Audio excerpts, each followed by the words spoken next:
خون کا بدلہ خون، آئل ٹینکر کے بدلے آئل ٹینکر۔ ایران نے 3 بحری جہازوں پر فائرنگ کر دی، 2 قبضے میں لے لیے۔ پاسداران انقلاب کا کہنا ہے کہ بغیر اجازت ایم ایس سی فرانسسکا اور ایپامینوڈس نے نیویگیشن سسٹم میں خلل ڈالا۔ دونوں جہاز اپنائے ہرموز میں سیفٹی کو خطرے میں ڈالنے پر قبضے میں لیے گئے۔ بحری جہازوں کو ایرانی بندرگاہ منتقل کر دیا گیا۔ برطانوی میری ٹائم ٹریڈ آپریشن کے مطابق ایرانی فورسز نے عمان کے قریب بحری جہاز پر فائرنگ کی۔ مغربی ایران کے قریب کارگو جہاز پر بھی حملہ ہوا، عملہ محفوظ رہا۔ ایرانی میڈیا کا کہنا ہے کہ پاسداران انقلاب نے یونانی جہاز یوفوریا پر بھی حملہ کیا۔ جہاز اس وقت ایرانی ساحل پر ہے۔ برطانوی اخبار فائنینشل ٹائمز کے مطابق امریکی ناکہ بندی کے باوجود ایران سے منسلک 34 جہاز آبنائے ہرموز سے گزر گئے۔ ترجمان ایرانی قومی سلامتی کمیٹی ابراہیم رضائی کا کہنا ہے کہ ایپسٹین قزاقوں کے خلاف خاموش نہیں رہیں گے۔ 40 دن کی جنگ میں دشمن کو فیصلہ کن جواب دیا۔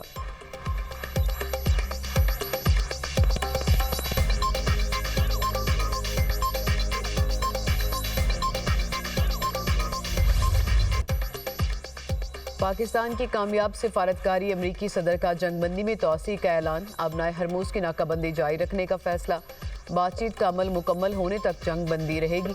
Social media platform Truth Social پر بیان میں صدر ڈونلڈ ٹرمپ نے کہا، وزیراعظم شہباز شریف اور فیلڈ مارشل سید عاصم منیر کی درخواست پر حملے روک رہے ہیں۔ ایرانی تجاویز سامنے آنے تک جنگ بندی میں توسیع برقرار رہے گی۔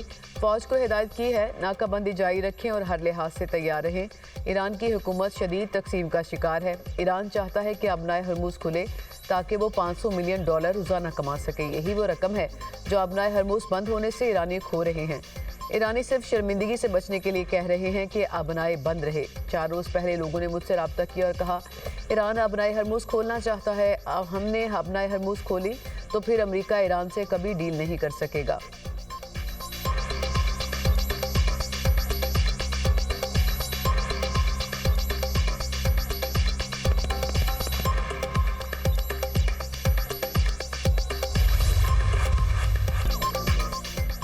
امریکی جنرل مارک کا ڈونلڈ ٹرمپ اور فیلڈ مارشل سید عاصم منیر کے تعلقات کا ذکر۔ سابق امریکی جنرل مارک کمیٹ کی الجزیرہ سے گفتگو، کہا جب پاکستان امن کی کوشش کر رہا ہو تو ٹرمپ کے لیے اپنے دوست کو نہ کہنا مشکل ہے۔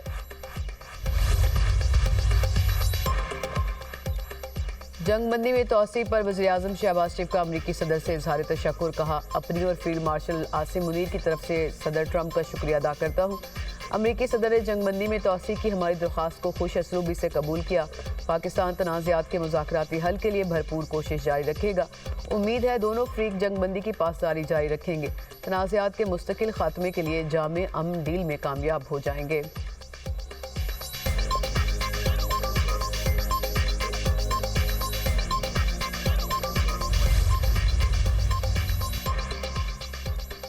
پاکستان مذاکرات کا دوسرا دور یقینی بنانے کے لیے پرعزم، وزیراعظم شہباز شریف کی زیر صدارت اہم مشاورتی اجلاس۔ ایران امریکہ جنگ بندی میں توسیع کے بعد کی صورتحال پر تبادلہ خیال۔ پاکستانی امریکی صدر کی طرف سے جنگ بندی میں توسیع کے اعلان کا خیر مقدم کیا۔ پاکستانی قیادت آج بھی ایرانی قیادت کے ساتھ رابطے کرے گی۔ وزیراعظم شہباز شریف سے ایرانی سفیر رضا امیری مقدم کی ملاقات، علاقائی صورتحال اور امن کی کوششوں پر گفتگو ہوئی۔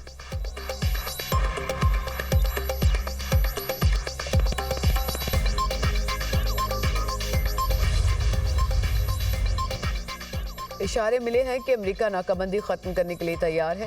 اقوام متحدہ میں ایران کے سفیر امیر سعید ایرانوی کا دعویٰ، کہا ناکہ بندی ختم ہوتے ہی مذاکرات کا اگلا دور اسلام آباد میں ہوگا۔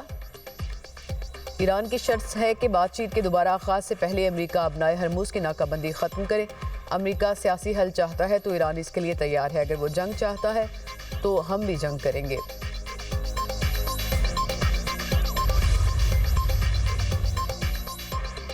صدر ٹرمپ کی جنگ بندی میں توسیع کی کوئی اہمیت نہیں۔ اسپیکر ایرانی پارلیمنٹ باقر کالیباف کے مشیر مہدی محمدی کا امریکی صدر کے بیان پر رد عمل، کہا ہارنے والا فریق حکم نہیں دے سکتا۔ ٹرمپ کی جنگ بندی میں توسیع کا کوئی مطلب نہیں۔ ناکہ بندی کا تسلسل بمباری سے مختلف نہیں اور اس کا جواب فوجی رد عمل کے ساتھ ہونا چاہیے۔ صدر ٹرمپ کا جنگ بندی میں توسیع کا اعلان سرپرائز حملے کے لیے وقت لینا ہے۔ ایران کو ضروری اقدامات کرنے چاہیے۔ وقت آ گیا کہ ایران خود پہل کرے اور اپنی حکمت عملی کو آگے بڑھائے۔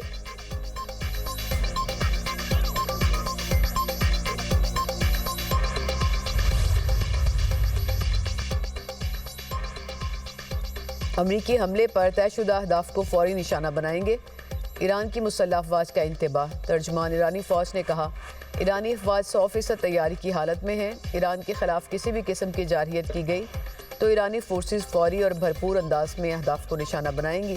IRGC کے ایروسپیس کمانڈر میجر جنرل مجید موصفی کہتے ہیں ایران پر حملے کے لیے ہمسایہ ممالک کی سرزمین استعمال ہوئی تو مشرق وسطیٰ میں تیل کی پیداوار کو سنگین نتائج کا سامنا کرنا پڑ سکتا ہے۔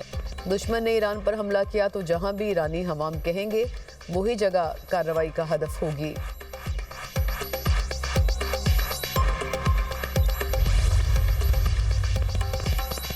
اقوام متحدہ کا امریکی صدر ٹرمپ کی جانب سے جنگ بندی میں توسیع کے اعلان کا خیر مقدم۔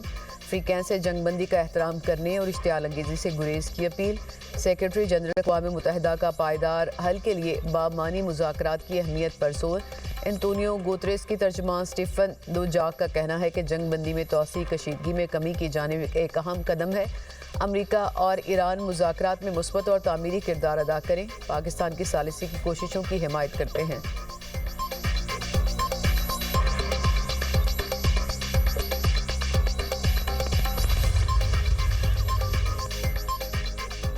نائب وزیراعظم اسحاق ڈار کی زیر صدارت علاقائی صورتحال اور عالمی پیش رفت پر اجلاس۔ خطے اور عالمی سطح پر ابھرتی صورتحال کا تفصیلی جائزہ لیا۔ اسحاق ڈار نے خارجہ پالیسی فعال اور مؤثر سفارتی حکمت عملی اپنانے پر زور دیا۔ وزیر خارجہ نے واضح اہداف اور نتائج پر مبنی خارجہ پالیسی کی اہمیت اجاگر کی۔ اسحاق ڈار سے برطانوی ہائی کمشنر کی ملاقات۔ خطے کی بدلتی صورتحال پر تبادلہ خیال کیا۔ مسائل کے حل کے لیے مذاکرات اور سفارتکاری ناگزیر ہے۔ برطانوی ہائی کمشنر نے پاکستان کے مثبت سفارتی کردار کی حمایت اور تعریف کی۔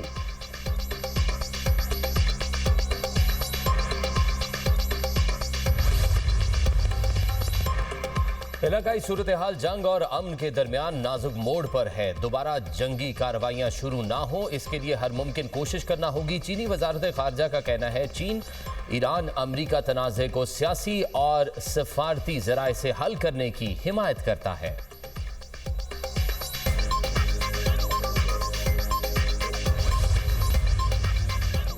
امریکہ نے ایران کو اسلحہ فراہم کرنے والی کمپنیوں اور افراد پر نئی پابندیاں لگا دیں۔ زد میں آنے والے اہداف میں ایرانی طیارے بھی شامل۔ امریکی محکمہ خزانہ کے مطابق ایران کے ہتھیاروں کے نیٹ ورک کو نشانہ بنایا گیا۔ 14 افراد اور کمپنیوں کو پابندیوں کی فہرست میں شامل کر لیا گیا ہے۔ ایران، ترکی اور UAE میں موجود عناصر کو نشانہ بنایا گیا۔ ایران کی متحدہ عرب امارات میں متعدد افراد کی گرفتاری کی مذمت۔ ترجمان ایرانی وزارت خارجہ اسماعیل بقائی کہتے ہیں گرفتاریاں بے بنیاد الزامات لگا کر کی گئی ہیں۔ ایسے اقدامات اعتماد سازی میں معاون نہیں۔ UAE کے ریاستی سلامتی ادارے نے متعدد افراد گرفتار کیے۔ متحدہ عرب امارات حکام کے مطابق ملزمان پر دہشت گرد تنظیم سے وابستگی کا الزام ہے۔ تنظیم کے ایران سے مبینہ روابط سامنے آئے۔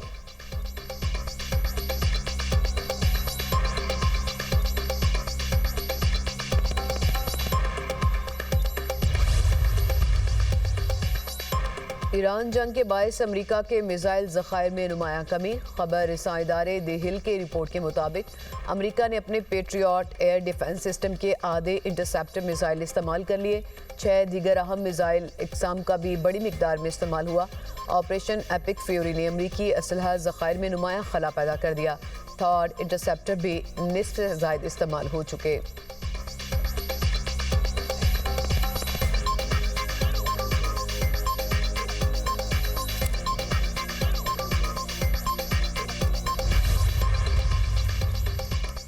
امریکہ کا دفاعی بجٹ میں تاریخ کا بڑا اضافہ۔ پینٹاگون نے مالی سال 2027 کے لیے ٹرمپ کا $1.5 ٹریلین کا دفاعی بجٹ پیش کر دیا۔ دوسری جنگ عظیم کے بعد امریکی دفاعی اخراجات میں سالانہ بنیاد پر یہ سب سے بڑا اضافہ ہے۔ بجٹ میں ترجیحات کے تحت میزائل دفاعی نظام، ڈرون ٹیکنالوجی شامل۔ جہاز سازی کے لیے $65 ارب مختص کیے گئے ہیں۔ 18 جنگی اور 16 معاون جہاز تیار کیے جائیں گے۔ F-35 طیاروں کی خریداری بڑھا کر 85 جہاز سالانہ کر دی گئی۔ جدید اسلحہ اور اینٹی ڈرون سسٹمز کے لیے $21 ارب مختص۔ فوجیوں کی تنخواہوں میں 5 سے 7% اضافے کی تجویز۔ 44,000 نئے اہلکار بھرتی کرنے کی سفارش کی گئی۔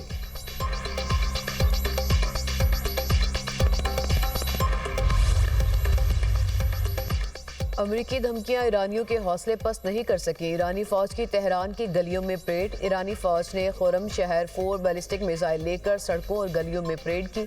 مقامی میڈیا کے مطابق ایرانی عوام نے فوج کے حق اور امریکہ اسرائیل کے خلاف نعرے لگائے۔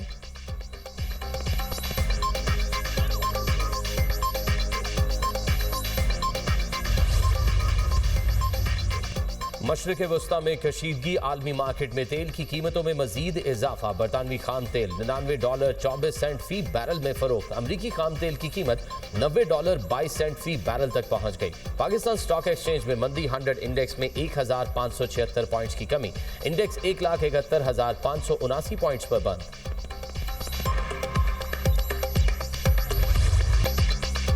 بھارت کی کسی بھی مہم جوئی کا فیصلہ کن جواب دیں گے۔ وزیر اطلاعات عطا تڑ کا 2 ٹوک اعلان۔ کہا فالس فلیگ میں ریاستی دہشت گردی کا شکار ہونے والے بھارتی شہریوں سے اظہار افسوس کرتے ہیں۔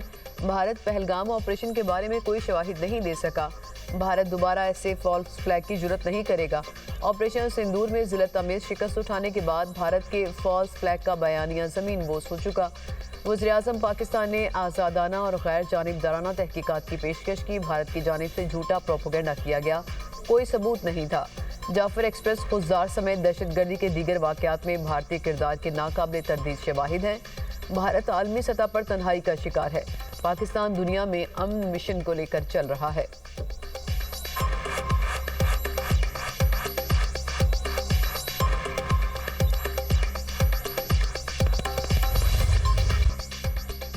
اپریل 2025 بھارت کے لیے ہزیمت کا دن۔ بھارت 1 سال بعد بھی پہلگام واقعے کے ٹھوس شواہد دنیا کو پیش نہ کر سکا۔ بھارت نے 22 اپریل 2025 کو پہلگام میں فالس فلیگ آپریشن کر کے اپنے ہی 26 سیاح ہلاک کیے۔ بھارت نے بلا تحقیق اور منصوبہ بندی کے تحت پاکستان پر جھوٹے الزام عائد کیے۔ واقعے کے 10 منٹ میں پاکستان کو مورد الزام ٹھہرا کر FIR بھی درج کر دی۔ پاکستان نے بھارتی الزام کو مکمل طور پر مسترد کیا اور غیر جانبدار اور شفاف تحقیقات کا مطالبہ کیا۔ بھارت تاحال غیر جانبدار عالمی ادارے سے تحقیقات کرانے پر راضی نہ ہوا۔ پاکستان نے بھارت کے جعلی منصوبے کی حقیقت دنیا پر آشکار کی۔ خود بھارتی عوام نے بھی مودی سرکار کے جھوٹ کو بے نقاب کیا۔ بھارتی اپوزیشن نے پہلگام واقعے کو سیکیورٹی اور انٹیلیجنس کی بڑی ناکامی قرار دیا۔